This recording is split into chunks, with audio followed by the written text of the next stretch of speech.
Hello, good evening all of you. Today topic is a fundamental right. Fundamental right क्यों ज़रूरी है? Fundamental right क्यों constitution में दिए गए हैं?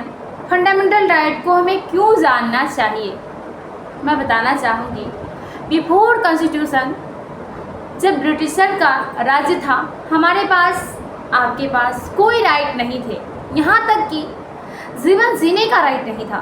कोई अपराध होते थे तो उसे फांसी दे दिया जाता था, उसे हाथ पांव काट दिए जाते थे, बेरहमी से पीटा जाता था। काम किसान करते थे, फार्मर करते थे, और उनकी जो फसलें होती थी, क्रॉप्स होते थे, उसे ब्रिटिशर्स ले लिया करते थे। और जहाँ तक कि किसानों को खाने तक का अनाज नहीं मिलता था।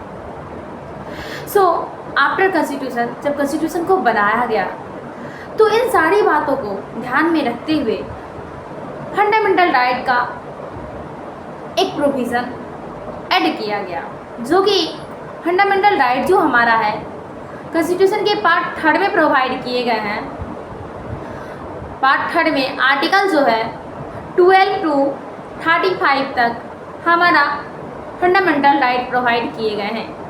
6 टाइप्स ऑफ फंडामेंटल राइट है, जो कि मैं ऐसे एक्सप्लेन करना चाहूँगी। हमें जीने की स्वतंत्रता है, हमें बोलने की स्वतंत्रता है, हमें खाने की स्वतंत्रता है, हमें सोने की स्वतंत्रता है, हमें फ्रीडम है कि हम घूम सकते हैं, फ्रीडम है कि हम स्टडी कर सकते हैं, फ्रीडम है कि हम अपनी मर्ज़ी से रह सकते हैं। बिफोर कॉन्स्टिट्यूशन हमारे पास कोई राइट नहीं थे, लेकिन कॉन्स्टिट्यूशन में ये राइट हमें दिए गए हैं, तो इसका हमें यूज़ करना चाहिए। तो आज हम कॉन्स्टिट्यूशन के राइट को जानना चाहेंगे एक ट्रिक के माध्यम से, जो कि हमारा ट्रिक है every farmer enjoy religious cattle right. Every farmer enjoy religious cattle right. There are 6 type of right. So मैं एक्सप्लेन करना चाहूँगी। Every means right to equality, जो है आर्टिकल 14 to 18 में प्रोवाइड किए गए समानता का अधिकार। चाहे मेल हो, फीमेल हो, ट्रांसजेंडर हो, कोई भी कास्ट हो, उसको समान ट्रीट किया जाए, ना कि उसके साथ डिफरेंसेस किए जाए, उसको छुआछूत के दृष्टिकोण से नहीं देखा जाए। सेकेंड जो हमारा राइट है former means right to freedom. हमें बोलने की स्वतंत्रता है, जीने की स्वतंत्रता है, खाने की स्वतंत्रता है, ऑल आर फ्रीडम है हमारे पास। एंड थर्ड जो है enjoy means right against exploitation. Rights against exploitation means होता है कि जो ह्यूमन ट्रैफिकिंग हो रहे हैं, माइनर चिल्ड्रेन जो हैं बिलो 18 ईयर, बिलो 14 ईयर, उनको हजारों वर्गों में नहीं डाले जाए।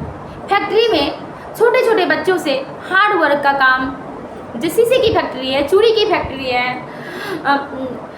केमिकल की फैक्ट्री है, उसमें बच्चे को इंक्लूड नहीं किया जाए।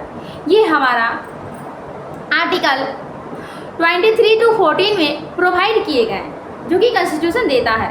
और फोर्थ जो है religious means right to freedom और रिलीजन। हमें अपना धर्म मानने की स्वतंत्रता है। हिंदू हैं, मुस्लिम हैं, सिख हैं, ईसाई हैं, सभी अपना अपना धर्म अपने मर्जी के अनुसार मान सकते हैं। फोर्थ जो है हमारा cattle means culture and educational right. हमारा जो है कल्चर एंड एजुकेशनल राइट जो है आर्टिकल 29 to 30 में प्रोवाइड किए गए हैं।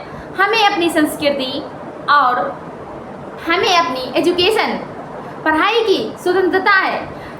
बिलो 14 ईयर तक स्टेट फ्री एजुकेशन प्रोवाइड करते हैं, जो कि 86 अमेंडमेंट एक्ट 2012 में ऐड किए गए हैं। और 6 जो है हमारा right means right to constitutional remedy, जो कि आर्टिकल 42 में है। राइट टू कॉन्स्टिट्यूशनल रेमेडी के तहत ही हम कोर्ट में जा सकते हैं। हमारा कोई भी राइट वायलेट होता है तो हम कोर्ट में जा सकते हैं। ये जो हमारे राइट कॉन्स्टिट्यूशन ने हमें प्रदान किया है, इसका वायलेट कौन करता है? स्टेट करता है, आम पब्लिक करते हैं। किसी को जीने में प्रॉब्लम होती है, कोई माँ एक माँ बच्चे को जन्म दे सकती है, उसे मार नहीं सकती है। ये हमारा कॉन्स्टिट्यूशन राइट है, ये हमारा कॉन्स्टिट्यूशन हमें राइट प्रदान करता है। इसीलिए हमें इन राइट को जानना चाहिए और इसको रिमाइंड करना चाहिए। फिर से मैं इस ट्रिक को वन टाइम रिमाइंड करना चाहूँगी। Every farmer enjoy religious cattle right। Every farmer enjoy religious cattle right। ये ट्रिक है। इस ट्रिक के माध्यम से आप इजीली वे में ये जो 6 टाइप ऑफ फंडामेंटल राइट है आप इसको रिमाइंड कर सकते हैं। Thank you for today. My channel name is Radha Krishnan knowledge of law. इसे आप लाइक एंड सब्सक्राइब करें।